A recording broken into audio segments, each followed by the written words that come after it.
কখনোই পরকালীন জীবনের ভয় থেকে মুক্ত থাকতে পারে না। আমরা যদি দুনিয়া ও আখিরাতের প্রকৃত রূপ আর পরিণতি সম্বন্ধে জানতাম, তাহলে আমরা হাসতাম কম, কাঁদতাম বেশি। আমাদের নবী রাসূলগণ তারা জানতেন তাদের ডেস্টিনি জান্নাত, তারপরও তারা দিন রাত ভয়ে ভয়ে থাকতেন। আর আমরা শ্রেষ্ঠ নবীর উম্মত,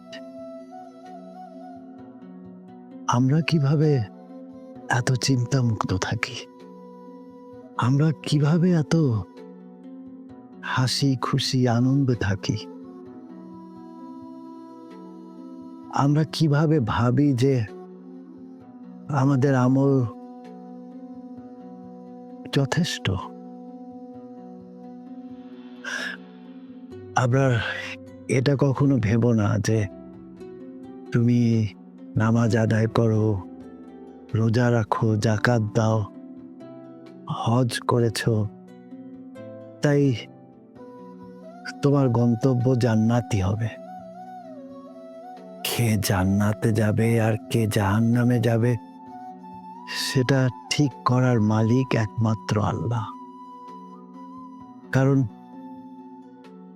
আমরা তো জানি না নিজের অজান্তে কাউকে কষ্ট দিয়ে ফেলেছি কিনা।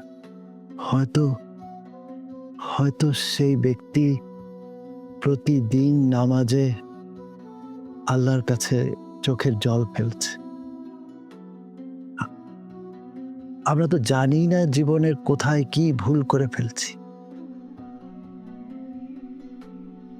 এটা ভাবার কোনো কারণ নাই যে আমি রোজা রাখছি, নামাজ পড়ছি, যাকাত দিচ্ছি, তাই আমার গন্তব্য জান্নাতি হবে।